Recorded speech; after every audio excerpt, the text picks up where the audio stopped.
Повеќе од 4 месеци по вонредните парламентарни избори во Македонија на 11 декември земјава се уште нема влада. Председателот Ѓорѓе Иванов и покрај обезбедените 67 пратенички потписи од страна на СДСМ одлучи да не го доделува мандатот на лидерот на партијата Зоран Заев.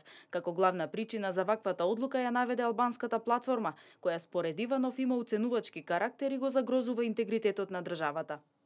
Во согласност со член 84 од Уставот на Република Македонија, јас нема да определам мандат за состав на влада на Република Македонија на секој оној кој преговара за платформи на други држави, со кои се уценува македонскиот народ, се загрозуваат унитарноста на државата, нејзиниот суверенитет и независноста.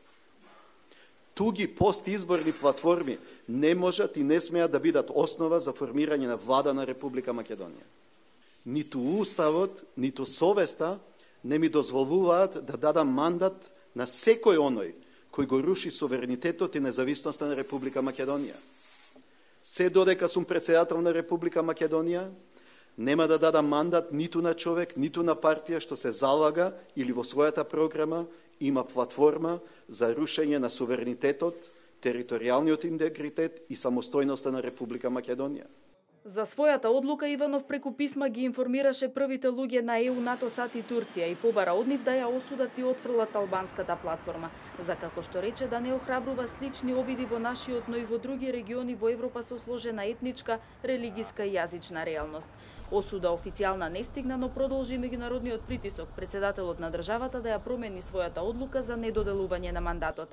Во посета на земјава два пати допатува еврокомесарот Хан, како и високата представничка на ЕУ Федерика Могерини и председателот на Европскиот совет Доналд Туск, кој повика на разум сите да избегнуваат постапки и реторика што можат да ги подгреат тензиите, меѓу другото и на етничка основа.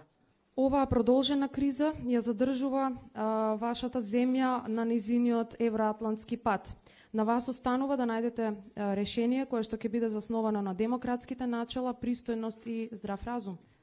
Само таквото решение може да биде одржливо. Кога ќе го пронајдете, можете да сметате на нашата поддршка. Иванов во неколку наврати повтори дека мандатот ќе го додели единствено ако СДСМ се откаже од албанската платформа. Од партијата пред неколку недели објавија документ, предлог владина програма, за која велат дека на никаков начин не го нарушува суверенитетот на земјата, но експлицитно не го исполнија условот поставен од председателот, јасно да ја отфрлат и да се оградат од така наречената албанска платформа.